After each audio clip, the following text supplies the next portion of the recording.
नमस्कार, स्वागत है आप सभी का आपके अपने ऑनलाइन इंस्टीट्यूट निशांत ज्ञान के यूट्यूब प्लेटफॉर्म पर। मैं नितिन उपाध्याय आप सभी का स्वागत करता हूं, अभिनंदन करता हूं आज के अपने इस वीडियो में। मित्रों, बहुप्रतीक्षित वीडियो यह आपके लिए जा रहा है। आप सभी लोग लगातार इस मांग को हमसे जानने के प्रयास कर रहे थे, भैया यूपी टेट की तैयारी हम किस प्रकार से शुरू करें और कौन कौन सी बुकों के साथ आप हमेशा कहते हैं सेल्फ स्टडी पर फोकस करिए। तो सेल्फ स्टडी को हम कैसे अपने आप को सुचारू रूप से डीएलएड या बीएड के साथ चला सकते हैं। अगर आप तमाम प्रतियोगी परीक्षाओं की तैयारी करते हैं तो मैं कहूँगा कि आप उनकी तैयारी के साथ साथ भी इस तैयारी को टारगेट कर सकते हैं। बाकी देखिए, बिना मेहनत के आज की डेट में कुछ नहीं मिलने वाला है। आपको मेहनत ताबड़तोड़ करनी पड़ेगी। या तो सफल वही हो रहा है जो बहुत बेहतरीन मेहनत कर रहा है, जो बीच में मेहनत कर रहा है, टाइम पास के लिए पढ़ाई कर रहा है, निश्चित तौर पर उसे सफलता नहीं मिल रही है। वो पढ़ाई के रूप में अपने आप को केवल बंधे हुए है, उसका समय भी जा रहा है, उसका पैसा भी जा रहा है और अपने परिवार के साथ धोखा भी कर रहा है। तो ईमानदारी से आपको लग करके बहुत अधिक मेहनत के साथ लगना पड़ेगा, तब जा करके इस प्रतियोगिता के माहौल में आप अपने आप को एक स्थान दिला पाएंगे। बाकी आप सभी लोग समझते हैं किस स्तर से तैयारी बच्चे कर रहे हैं। ठीक, तो आइए चलिए आज हम यूपी टेट की बात करते हैं। यूपी टेट आप सभी लोग जानते हैं, आप तृतीय सेमेस्टर 21 बैच का बच्चा जो है तृतीय सेमेस्टर में पहुंच गया है और अब जो है उसे यूपी टेट की तैयारी करनी चाहिए। ठीक है, तो मैंने कल बताया था रेशियो 70% आपको यूपी टेट पर देना है और 30% आपको जो है किस पर देना है, आपको डीएलएड या सेमेस्टर एग्जाम पर देने हैं। देखिएगा, अगर आप सीटेट की तैयारी कर रहे हैं तो सीटेट की तैयारी बस 4-6-10 दिनों के अंदर पेपर खत्म हो जाएगा, उसके बाद आप फ्री हो जाएंगे। देखिएगा, सीटेट और यूपी टेट में बहुत जमीन आसमान का फर्क होता है। सीटेट में क्या होता है, सीटेट में जो है पेडोगॉजी बहुत ज़्यादा होती है, या यूँ कहे तो सीटेट बहुत आसान होता है यूपी टेट की अपेक्षा। यूपी टेट थोड़ा सा सीटेट की अपेक्षा कठिन होता है, क्योंकि यहाँ पर सारे के सारे क्वेश्चन आपसे फैक्चुअल पूछे जाते हैं। आपको यहाँ पर जो है जो चीज़ें याद होती हैं वही चीज़ें आप लिख पाते हैं, बाकी बिना याद किए आप कोई भी प्रश्न यहाँ पर हल नहीं कर पाएंगे। ये होता है यूपी टेट में। और वहां पर बिना याद किए भी आप एक आदर्श शिक्षक के तौर पे क्वेश्चनों को हल कर सकते हैं। आपने प्रीवियस ईयर देखा होगा सीटेट का। हाँ, तो देखिए 70-30 का रेशियो लेकर के आपको तैयारी करनी है। मित्रों, अगर आप अभी तृतीय सेमेस्टर में है और आप फॉर्म डालेंगे तो आपका वैलिड माना जाएगा, पहले भी मैंने बताया। ठीक, यूपी टेट की तैयारी की शुरुआत कैसे करें। ठीक है, शुरुआत अगर आपको करना है तो मैं आपको यही बताऊंगा 1 to 8। ठीक है, 1 to 8 एससीईआरटी की जो बुक्स है ना, ये सीआरटी की जो बुक्स है, जितनी भी बुक है मैं तो यही कहूँगा जितनी भी बुक है आपको एक बार पढ़ना चाहिए। देखिए, पढ़ने का कैसे पढ़ा जाता है, मैं आपको पढ़ने का तरीका बताता हूँ। पढ़ा कैसे जाता है, पढ़ा जाता है जैसे आप हिंदी पढ़ेंगे तो क्या आपको हिंदी जो है शुरू से लेकर के अंत तक उसके कहानी कविता सब कुछ पढ़ना है? नहीं पढ़ना है। आप कक्षा पहले दूसरे तीसरे की हिंदी क्या पढ़ेंगे? केवल मैं इस वजह से बता रहा हूँ जो चीज़ें आपको उसमें इंपॉर्टेंट लगे वही चीज़ें आपको पढ़नी है। जैसे आपको गणित पढ़ना है, ठीक है, आपको क्या पढ़ना है, आपको गणित पढ़ना है। हिंदी तो खैर कोई मतलब नहीं है, क्योंकि हिंदी व्याकरण ही पढ़ना है और हिंदी के सब्जेक्ट से कोई मतलब नहीं। 1 से 8 तक कौन कौन से विषय पढ़ना है मैं बताता हूँ। आपको गणित पढ़ना है, ठीक है। उसके बाद आपको क्या पढ़ना है, गणित के बाद आपको जो है हिंदी नहीं पढ़नी है, बहुत विशेष करके हिंदी नहीं पढ़नी है ना। जो विज्ञान वाला पोर्शन है, देखिए, चाहे आप प्राइमरी की तैयारी कर रहे हैं चाहे आप जूनियर की तैयारी कर रहे हैं, ठीक है, तो आपको विज्ञान वाला पोर्शन जरूर पढ़ना है, विज्ञान। उसके बाद जो आसपास नाम से किताब है, शायद इसमें भी होगा, ये सीआरटी में भी पर्यावरण की किताब आती होगी, है ना, आसपास के माहौल के बारे में जो बताता है। मुझे यह सीआरटी पढ़े बहुत दिन हो गया, मुझे नहीं पता है, लेकिन आप उन किताबों को जरूर पढ़िएगा। इतिहास भी आपको पढ़ना है, ठीक है, क्योंकि आप जूनियर भी देंगे, ऐसा है नहीं कि आप प्राइमरी ही देंगे। इतिहास भी पढ़ना है, भूगोल भी पढ़ना है क्योंकि भूगोल से क्वेश्चन आपके यूपी टेट में पूछा जाता है, प्राइमरी में भी पूछा जाता है। और उसके बाद जो है आपको नागरिक शास्त्र भी पढ़ना है। नागरिक शास्त्र से क्वेश्चन आपकी परीक्षा में जरूर आता है, तो आपको ये चीज़ें जरूर पढ़नी है, ठीक है। और जो भी चीज़ें आपको लगती है 1 से 8 तक जितनी भी बुकें लगती है पढ़ना चाहिए, आपको पढ़ना है। पढ़ने का तरीका क्या होना चाहिए मित्रों, देखिए पढ़ने का तरीका क्या होना चाहिए। गणित सब्जेक्ट को छोड़ दे तो गणित सब्जेक्ट को आपको हल करना होता है, आपको एक एक सवालों को समझना पड़ता है, ठीक है। तो गणित सब्जेक्ट को छोड़ करके और शेष सभी सब्जेक्ट को पढ़ने का तरीका यही है। जैसे आप विज्ञान को पढ़ना स्टार्ट करते हैं तो आपके पास जो है एक कॉपी होनी चाहिए। क्या होनी चाहिए? आपके पास एक कॉपी होनी चाहिए और कॉपी में जो है आप पढ़ते जाइए। पढ़ने के बाद जो आपको इंपॉर्टेंट लगे, जो आईएमपी पॉइंट लगे, ठीक है, जो आईएमपी पॉइंट लगे आपको जो है पॉइंट वाइज, ठीक है, पॉइंट वाइज इस तरीके से आपको लिखना है। ऊपर लिख दीजिए कक्षा 6 विज्ञान, ठीक है। उसके बाद जो आपको आईएमपी पॉइंट लगे, जो आपको नहीं आता है उसे आप इसी तरीके से पॉइंट वाइज डिनोट करते लिखते चले जाइए। यकीन मानिए कक्षा 6 का विज्ञान अगर आप पढ़ने वाले बच्चे होंगे तो 2 दिन के अंदर समाप्त कर देंगे। मात्र 2-2 घंटा अगर आप पढ़ेंगे तब भी पूरा खत्म कर देंगे। 20-25 दिन के अंदर आप सारी बुकें जो है ईमानदारी से पढ़ सकते हैं, वो भी विथ नोट्स आप पढ़ सकते हैं। यह आपको करना है। अगर आप शुरुआत से और ईमानदारी से एक बेहतर रणनीति के साथ तैयारी करना चाहते हैं तो इसे आप जरूर करिएगा। और अगर आप एनसीईआरटी पढ़ लेते हैं तो एनसीईआरटी भी पढ़ लीजिएगा। लेकिन एनसीईआरटी के क्वेश्चंस यूपी टेट में बहुत ज़्यादा नहीं आते हैं, ज़्यादा से ज़्यादा क्वेश्चन आपको एनसीईआरटी से मिल जाते हैं, ठीक है। और बाकी अगर आप यह नहीं कर पाते हैं तो कोई दिक्कत नहीं है। आपको मैं अब बताता हूं आपको बुकें कैसे पढ़नी है, जो special UP TET special books आती हैं। इसे तो आपको बेसिक मजबूत कराने के लिए और आपको ये फील कराने के लिए, क्योंकि आप आगे यही पढ़ाएंगे बच्चों को, आपको ये फील होना चाहिए आप जिस लिए परीक्षा देने जा रहे हैं उन सभी का नॉलेज तो होना चाहिए, क्योंकि परीक्षाएं यहीं से आती है, ठीक। चलिए, आपको शुरुआत यहीं से करनी होती है ना। अगर आप इसे नहीं पढ़ पाते हैं तो मैं आपको बताता हूँ मित्रों, आप सभी लोग जानते हैं, देखिए वीडियो लंबी हो जाती है तो उससे आपको कोई लेना देना नहीं है, वीडियो को आप पूरा देखिएगा। देखिए, बाल मनोविज्ञान होता है, बाल मनोविज्ञान हिंदी, इंग्लिश, या तो इंग्लिश लीजिए या तो संस्कृत लीजिए, ठीक है, या तो इंग्लिश या तो संस्कृत। उसके बाद मैथ्स, और उसके बाद क्या होता है ईवीएस। ये 5 सब्जेक्ट आपके यूपी टेट में होते हैं प्राइमरी में। और जूनियर की बात करें तो मनोविज्ञान सेम ऐसा होता है, हिंदी सेम ऐसा होता है, लैंग्वेज जो इंग्लिश या संस्कृत आएगी सेम ऐसी होती है। मैथ्स और ईवीएस की जगह पे जो साइंस वाला बच्चा होगा उसे गणित विज्ञान यहाँ पे करना होगा। गणित विज्ञान 60 नंबर का आएगा।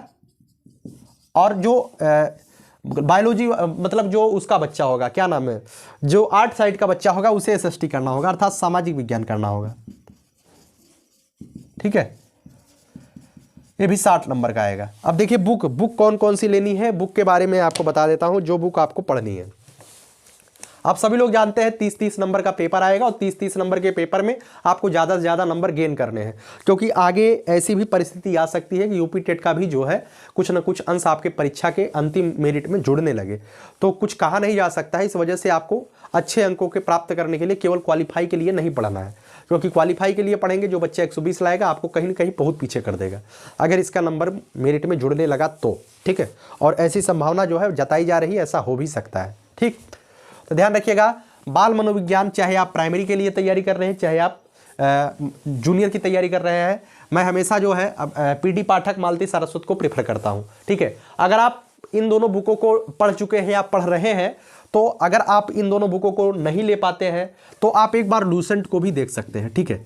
लूसेंट का जो है बाल मनोविज्ञान आता है, लूसेंट का मनोविज्ञान, ठीक है, लूसेंट का देखिए ये बुक का जो मैं नाम बताता हूँ ना, काफ़ी पब्लिकेशन वाले हमारे ऊपर जो है क्लेमिंग भी करते हैं, भैया आप इसका नाम क्यों लिए, हमारा नाम क्यों नहीं लिए। देखिए, किसी का भी मैं प्रमोशन नहीं कर रहा हूँ, बस आपके हित में मैं ये रिस्क ले रहा हूँ, ये रिस्क होता है, ठीक है। अगर किसी किताब का फोटो वगैरह छाप दिया तुरंत कॉपीराइट मार देंगे, लेकिन मैं आपके लिए इसी वजह से किसी का फोटो वगैरह नहीं छाप रहा हूँ। आप देख लीजिएगा, इस बुक को आप ले सकते हैं, पीडी पाठक और मालती सारस्वत का ले सकते हैं, या तो आप इसे ले सकते हैं, ठीक है। उसके साथ साथ आपको यहाँ मैंने लिखा है प्रीवियस ईयर पेपर, ठीक है। इसके पहले आपको प्रीवियस ईयर पेपर जरूर लेना है और उसे करना है, पूरा करना है। प्रीवियस ईयर पेपर आप यूथ कंपटीशन का लीजिएगा, ठीक है, यूथ कंपटीशन का। मैं हमेशा यूथ कंपटीशन को ही सुचारू रूप से आपको बताऊं, क्योंकि ये बहुत अच्छा रिस्पांस जो है यूपी टेट में मिलता है।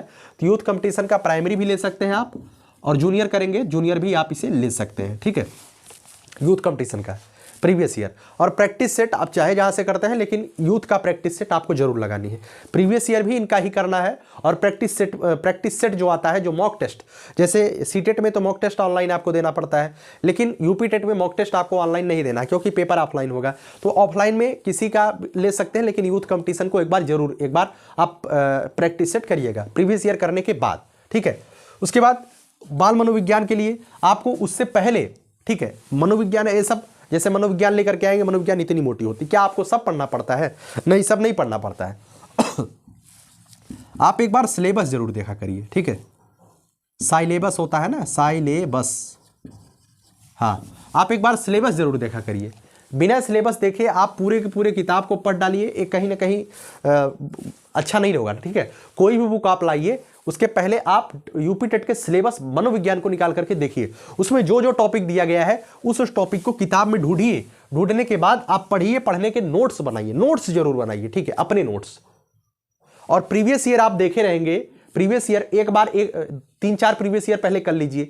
3-4 प्रीवियस ईयर करने के बाद भले ही देख देख करके करिए, यूथ कंपटीशन में नीचे उसका बकायदा जो है वो भी दिया रहता है, मतलब हल भी, विवरण भी दिया रहता है, आप उसे एक बार करिए, आपको पता चलेगा किस लेवल से या कहां से क्वेश्चन आ रहा है, कितने डेप्थ में जा रहा है। तब आप जब सिलेबस देखने के बाद आप पढ़ना शुरू करेंगे मनोविज्ञान के कोई भी किताब, लूसेंट हो, पीटी पाठक हो, मालती सरस्वत हो, कोई भी पढ़ना शुरू करेंगे तो आपको लगेगा कि आपको ये चीजें पढ़नी, ये चीजें छोड़नी है। प्रीवियस ईयर देखने के बाद ये चीज नॉलेज हो जाएगा और आप एक शिक्षक की तरह अपने नोट्स को तैयार कर पाएंगे और आप एक अनुभवी खिलाड़ी बन पाएंगे। नहीं तो आंख बंद करके किसी के बैच पर या किसी के ऊपर यकीन करके अंधों की तरह चलना हो तो आप कुछ भी कर सकते हैं। ये मेरा बहुत कारगर तरीका होता है। अगर आप ऐसा पढ़ते हैं तो आप बहुत कुछ फोड़ सकते हैं, क्योंकि अभी आपको केवल डीएलएड या यूपी टेट ही नहीं देना है, आपको आगे भी परीक्षाएं देनी है और कंपटीशन बीट करके नौकरी पानी है। वो समय बहुत दूर गया जब यूपी टेट पास वाले बच्चे सबको जो है एक साथ जोड़ करके मास्टर बना दिया जाता था।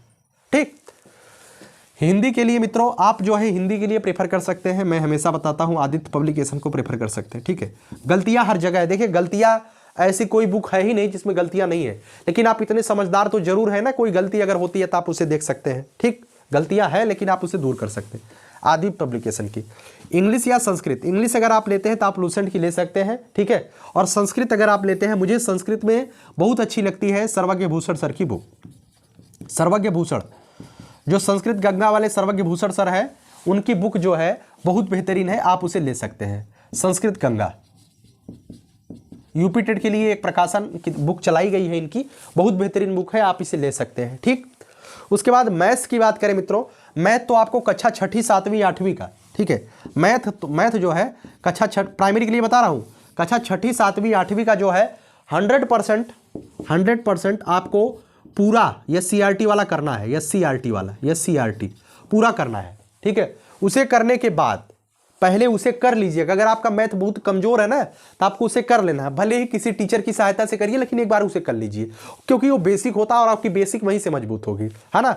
बाकी उसके बाद आपको जो है किसी भी एक नॉर्मल सी बुक आप ले सकते हैं, चाहे आर्यस अग्रवाल ले लीजिए। ठीक है, जो भी बुक आपके पास हो, देखिए किसी भी विषय को, किसी भी सब्जेक्ट को पढ़ने से पहले आपको एक बार उसके सिलेबस को देख लेना है। सिलेबस को देखने के बाद ही बुक उठा करके पढ़िएगा, ऐसे मुंह उठा करके किसी बुक को पढ़ना स्टार्ट नहीं करना है। एक बार सिलेबस देखिए, प्रीवियस ईयर तो आपने पहले किया है, उसके बाद आपको सिलेबस देखना है, जो सिलेबस में दिया गया है संबंधित बुक को निकालिए और उसी टॉपिक को पढ़िए जो सिलेबस में है ना। यही तैयारी का तरीका होता है। मैथ में किसी भी नॉर्मल बुक को आप ले सकते हैं, आर्यस अग्रवाल ले सकते हैं, यहां तक कि लूसेंट से भी आप इसकी तैयारी करते हैं, लूसेंट की भी मैथ आती है। SD यादव भी आप प्रेफर कर सकते हैं। ठीक है, SD यादव मैंने पहले बताया था, अगर आपके पास इसमें से कोई भी बुक हो तो आप उसे ले सकते हैं। बाकी अगर आप कक्षा 6ठी 7वीं 8वीं का SCRT पढ़ लेते हैं, 100% उसे सॉल्व कर लेते हैं, तो हमें लगता है 30 में से 24-25 क्वेश्चन आपको यहीं से मिल जाता है, पूरा सेम डिट्टो यहीं से मिलेगा ना। लेकिन आपको पढ़ना है तो आप नॉर्मल बुक ले सकते हैं, सभी बुकें, इनमें से कोई भी टॉपिक वाइज ही पढ़िएगा, जो सिलेबस में हो वही पढ़िएगा। ठीक, EVS के लिए मित्रों, EVS के लिए जो मैं स्टैंडर्ड बुक आपको प्रेफर करूंगा वो बुक है, आप ले सकते हैं। ठीक है, परीक्षावाड़ी की बुक ले सकते हैं आप, बुक स्टॉल पे जाएंगे, परीक्षावाड़ी की आप बुक ले लीजिएगा। ठीक, बहुत बेहतरीन बुक होती है EVS के लिए। और उसके साथ साथ आप प्रीवियस ईयर जरूर देखिएगा, पहले प्रीवियस ईयर देखिएगा, उसके बाद आपको जो है परीक्षावाड़ी की बुक लेनी है। इस बुक में थोड़ा सा ब्रॉड लेवल का, थोड़ा सा बेहतरीन, मतलब एक ब्रॉड लेवल, ये यूपीपीसीएस के बच्चे पढ़ते हैं, UPSC के बच्चे इस चीज़ पढ़ते हैं। परीक्षावाड़ी की जो पारिस्थितिकी एवं पर्यावरण की बुक है, लेकिन आपको क्यों मैं प्रेफर कर रहा हूं, क्योंकि मैंने देखा है कि आपके परीक्षा में परीक्षावाड़ी से 30 में से 28 क्वेश्चन पूरा मिल जाता है। लेकिन अभी वर्तमान में परीक्षा का ट्रेंड थोड़ा सा बदल गया है, 2-3 साल से 6-7 क्वेश्चन आपके नागरिक शास्त्र जो पॉलिटी होता है वहां से पूछ ले रहा है, जैसे अनुच्छेद से क्वेश्चन पूछ रहा है, मूल कर्तव्य से क्वेश्चन पूछ रहा है, तो 6-7 क्वेश्चन वहां से पूछ रहा है। तो आपको जब SCRT पढ़ेंगे तो नॉर्मल सी चीजें हैं वहां से याद हो जाएंगी।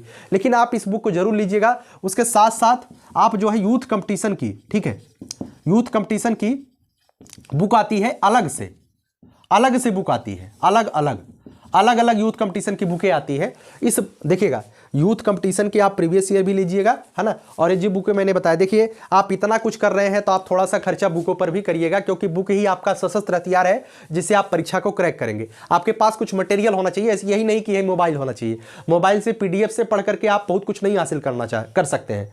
सोशल मीडिया का जमाना है, मैं जानता हूं कितना बच्चा पढ़ता है और कितना बच्चा मोबाइल चलाता है, ठीक है। कितनी देर तक आप YouTube पर पढ़ते हैं, कितनी देर तक आप Facebook पे स्किप कर जाते हैं, कितनी देर तक आप WhatsApp पे घंटों घंटों चैट करते हैं, मुझे पता है। मैं भी आपके बीच का हूं, शायद आप ही के एज का हूं, तो जानता हूं सर हर चीज। तो आपको बुक जरूर लेनी है, ठीक। यूथ कंपटीशन की जो अलग अलग बुकें आती है आप उसे जरूर लीजिएगा, चाहे वो बाल मनोविज्ञान को हो। ये अलग अलग बुक छापते हैं, प्रीवियस ईयर के बाद 5 बुक छापेंगे, इसका भी छापेंगे, हिंदी का भी, मनोविज्ञान का भी। इसमें सबसे बड़ी खास बात जानते हैं क्या होगी? इसमें खास बात यह होगा कि पहले बाल मनोविज्ञान की जैसे वो बुक छापेंगे यूपी टेट के लिए स्पेशल, तो उसमें पहले प्रीवियस ईयर के जितने भी बाल मनोविज्ञान यूपी टेट में आया रहेगा वो तो छापेंगे। उसके साथ साथ आगे जो क्वेश्चन बन सकते हैं उसे भी देंगे, बेसिक कॉन्सेप्ट भी क्लियर करेंगे, ठीक है। आप उसे, ये चीजें कब आपको पढ़नी है, जैसे कि आप डायरेक्ट यूथ कंपटीशन की 5 सेट लेकर के आते हैं और पढ़ना बैठ जाते हैं, तब आपको नहीं समझ में आएगा। पहले ये चीजें करिएगा, उसके बाद अलग अलग जो बुक आती है, वो सेट्स जो आते हैं, पतली पतली इतनी मोटी मोटी होती है, आप यकीन मानिए इतना करने के बाद ये 5 बुकों को जो है आप 10 दिन के अंदर खा जाएंगे। 10 दिन के अंदर 5-5 घंटे पढ़ेंगे, पूरा खा जाएंगे, है ना। ऐसा आपको करना है। EVS के लिए आप इसे ले सकते हैं, परीक्षावाणी लीजिएगा, उसके बाद यूथ कंपटीशन लीजिएगा जो अलग से बुक आती है, ठीक है। और बाकी के लिए आप नहीं लेंगे तो भी चलेगा, लेकिन ले लेंगे यूथ कंपटीशन की अलग अलग वाली तो बेहतर हो जाएगा, ठीक है। यही आपको करना है। और बाकी जो जूनियर में है मित्रों, जूनियर में बाल मनोविज्ञान सेम यही होता है, सेम सिलेबस होता है, केवल डिफिकल्ट लेवल थोड़ा सा बढ़ा दिया जाता है। सेम हिंदी होती है और सेम इंग्लिश या संस्कृत होती है, बिल्कुल सेम सिलेबस होता है, केवल इसकी जो कठिनाई का स्तर होता है वो बढ़ा दिया जाता है। और SST के लिए, सामाजिक विज्ञान के लिए क्या करना है आपको? सामाजिक विज्ञान के लिए आपको जो है कक्षा जो भी आपके सिलेबस में है, मैं मानता हूं कि कक्षा 9वीं 10वीं में, कक्षा 9वीं 10वीं में पहले तो होता था, लेकिन अभी आप अगर नहीं चाहते हैं तो देखिए कक्षा 6ठी 7वीं 8वीं का, ठीक है, कक्षा 6ठी 7वीं 8वीं का जो SST वाला पोर्शन है, SST मतलब सामाजिक अध्ययन वाला, कौन कौन सा, जो मैंने पहले बताया, इतिहास है, भूगोल है, नागरिक शास्त्र है। इन्हीं तीनों में से आपके 60 क्वेश्चन में से 50 से 55 क्वेश्चन आता है, ठीक है। 50 से 55 क्वेश्चन इन्हीं तीनों किताबों के भूगोल, इतिहास, नागरिक शास्त्र से पूछ लिया जाता है, ठीक है। और आप गणित विज्ञान की तैयारी कर रहे हैं, थोड़ा सा लेवल वहाँ पे हाई होता है, तो आपका जो है गणित विज्ञान वाले जो है बेहतरीन तैयारी करिएगा गणित और विज्ञान के लिए। गणित और विज्ञान के लिए बेहतरीन तैयारी करने का मतलब, गणित आप कक्षा 6 से 8वीं तक पढ़िए जो सिलेबस में दिया गया है, जूनियर के लिए बता रहा हूं। और उसके बाद विज्ञान के लिए आपको कक्षा 9वीं 10वीं का भी विज्ञान आपको पढ़ना पड़ेगा। और 9वीं 10वीं का कौन सा विज्ञान? जो राजीव और चित्रा प्रकाशन की पुस्तकें आपके 2014-15 के आप हाई स्कूल होंगे तो आप जानते हैं आपके समय जो बुकें चलती थी उस बुक को लेकर के पढ़ डालिएगा, वहीं से सारी चीजें आ जाएंगी। लेकिन ऐसे बुकों को पढ़ने से पहले जरूरी होता है कि आपको सिलेबस का एक बार अध्ययन कर लिया जाए, ठीक है। सिलेबस को देखते हुए, बुकों को लाते हुए और बुकों में टॉपिक को सिलेक्ट करते हुए एक एक पॉइंट को एक सफ़ेद पन्ना लीजिए और नोट्स बनाना स्टार्ट कर दीजिए। ईमानदारी से सेल्फ स्टडी पर फोकस करना प्रारंभ कर दीजिए। बुक आपके पास होनी चाहिए। 70-30 के रेशियो में आप तैयारी प्रारंभ करिए, क्योंकि बेहतर मेहनत करना पड़ेगा आपको अगर आपको सफल होना है, ठीक है। बाकी आप समझदार हैं, तैयारी कैसे शुरू करनी है मेरी पूरी स्ट्रेटजी यही थी, है ना। मैं आपके लिए क्या कर सकता हूँ, मैं आपके लिए जो है ये जो बाल मनोविज्ञान वाला पोर्शन है, प्राइमरी लेवल या जूनियर लेवल जो भी आप, सिलेबस सेम है, ठीक है। इसके लिए मैं जो है पूरा कराने का प्रयास रहेगा, ठीक है। पूरा कराने का प्रयास रहेगा। और निश्चित तौर पे मैं, ऐसा तो है नहीं कि मैं YouTube पर काम करता हूं तो वीडियो बनाना बंद कर दूं, बनाना तो बंद नहीं करूंगा, कोई न कोई वीडियो आपको जाता रहेगा। अब जब मैंने कहा है कि नए वर्ष से शायद इसकी मैं शुरुआत करूंगा, तो नए वर्ष से शुरुआत करूंगा तो पूरे मनोविज्ञान को कवर कराने का प्रयास करूंगा। चाहे इसी व्हाइट बोर्ड पर मुझे लिख लिख पढ़ाना पड़े, 20-25-30 मिनट का वीडियो दूंगा, बस उससे ज़्यादा नहीं दूंगा। बाकी आपको सेल्फ स्टडी ज़्यादा से ज़्यादा करनी है। जो 20-25-30 मिनट का वीडियो दूंगा तो 30 नंबर वाला जो पोर्शन रहेगा इसे मैं पूरा करवा दूंगा, ठीक है। बाकी हिंदी को भी अगर कोशिश करूंगा, अगर ये 25-30 वीडियो में खत्म हो जाएगा तो हिंदी भी पूरा करवा दूंगा, ठीक है। सेल्फ स्टडी आपको ऐसे ही करनी है। जो भी आपको कहता है कि आप हमसे पढ़ करके टॉप कर जाएंगे, निश्चित तौर पे टीचर्स एलिजिबिलिटी टेस्ट है, शिक्षक पात्रता परीक्षा है, आप यहाँ पर बेहतर कर सकते हैं। लेकिन जो बच्चा स्वयं से पढ़ाई करेगा, सेल्फ स्टडी करेगा, वो आगे आने वाले जितने भी उसकी बाधाएं हैं उसे पार कर पाएगा। ठीक है, ऐसे ही आपको पढ़ाई करनी है। नोट्स, जो आपको नोट्स दिया जाता है ऐसे ही नोट्स बनाया जाता है। अगर आप नोट्स से पढ़ते हैं तो आप 1 महीना 2 महीने के अंदर वाली स्ट्रेटजी होती है, और अगर आप ऐसा पढ़ते हैं तो आपकी लॉन्ग टाइम वाली स्ट्रेटजी रहेगी, जो मैंने आपको बताया। ठीक है, ऐसे आपको पढ़ाई करनी है, और धीरे धीरे मैं इसके बारे में और भी जानकारी आपको शेयर करता रहूँगा। भटकाव में न रहिए, ईमानदारी से प्रयास करिए। आप सभी लोग जानते हैं अर्थयुग चल रहा है। अगर आप एक बेहतर कंडीशन में है तो आपसे मित्रता के लिए हजारों हाथ आपके आगे आएंगे, और अगर आप गलत मतलब पीछे हैं समाज में तो आपसे कोई पहचानेगा भी नहीं, इस बात को ध्यान रखिएगा। तो आप अपनी पहचान बनाने के लिए, आप अपने आप को आगे बढ़ाने के लिए अपने आप को, आप अपने इस समय को प्रयोग करिए, बेहतर तरीके से प्रयोग करिए, है ना। किसी की कहीं भी आप अपने मस्तिष्क को ना भटकाइए। माता पिता के सिवा कोई आपका अपना नहीं है, इस बात को ध्यान रखिए। काफ़ी बच्चे वर्तमान के समय में, एक बच्चा इधर उधर की बातें हमसे इंस्टाग्राम पे शेयर कर रहे थे, तो मैंने उन्हें बताया कि आप इस धरा पर वर्तमान के समय में हैं, आप जिसके लिए परेशान है वो आपका अपना नहीं है। वास्तविकता, रियलिटी बता रहा हूँ। हालांकि केवल अगर आप कहीं कठिनाई में पड़ जाते हैं तो कोई काम नहीं आएगा सिवाय आपके माता पिता के। तो आप किसके लिए करेंगे काम? उनके लिए करेंगे कि आप अपने माता पिता के लिए करेंगे, जिसके लिए आप दिन रात परेशान हैं। आपके माता पिता आपके लिए दिन रात मेहनत कर रहे हैं, तो आपको काम उनके लिए प्रायोरिटी उन्हें देनी है ना, है ना। तो आप प्रेफरेंस पर अपने माता पिता को रखिए, उनके लिए आपको मेहनत करनी है। बाकी हर एक कार्य आपको सेकेंडरी होना चाहिए, द्वितीयक होना चाहिए। मैं ऐसा नहीं कहता हूं कि जो चीजें आप करते हैं तो वो चीजें गलत होती है, गलत नहीं होती है, लेकिन प्राथमिक स्तर पर अपने माता पिता को रख करके अपना काम करिए, क्योंकि उनके लिए आपको बेहतर करना है। क्योंकि उनका एक खुद का सपना होता है, अपने सपनों को ताक पे रख करके आपको इस योग्य बनाया है कि आज आप बीएड कर रहे हैं, आज आप डीएलएड कर रहे हैं, है ना। मुझे पता है कि हर एक बच्चा मध्यम वर्गीय परिवार से होगा। एक एक पैसे के जुगाड़ के लिए क्या क्या करना पड़ता है, हर एक जानकारी मुझे बहुत दिल से है, और कितने मेहनत के साथ आपको इस योग्य बनाए हैं। तो आप उनका पूरा ध्यान रखिएगा, पूरा ख्याल रखिएगा। पूरी तरीके से मैं आपके साथ रहूंगा, अनवरत अहरनिश आपके लिए प्रयास करता रहूंगा बेहतर करने के लिए।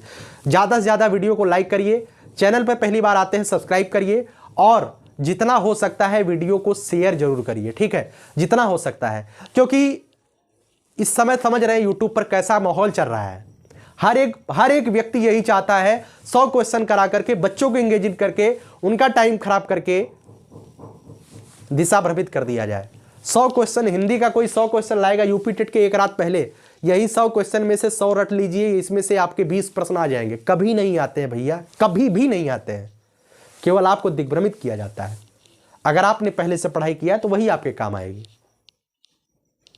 ठीक है, चलिए आखिरी लाइन बोल करके वीडियो को समाप्त करूंगा। यही जज्बा रहा तो मुश्किलों का हल भी निकलेगा, जमी बंजर हुई तो क्या वहीं से जल भी निकलेगा। न हो मायूस न घबराई अंधेरे से मेरे साथी, इन्हीं रातों के दामन से सुनहरा कल भी निकलेगा। एक प्रयास है बेहतर करने के लिए, सामाजिक जो कार्य है उस सामाजिक कार्य में मैं कुछ लीक से हट करके कार्य करने का प्रयास कर रहा हूं। शायद आपके सहारे मैं जो लीक से हट करके कार्य करने का प्रयास कर रहा हूं उसमें काफी हद तक सफल हो जाऊं, और सफल होने का मेन कारण आप ही बनेंगे।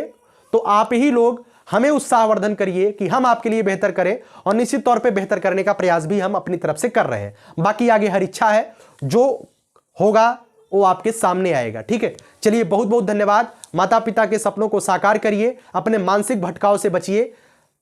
बहुत बहुत धन्यवाद। जय हिंद, जय भारत, लव यू ऑल।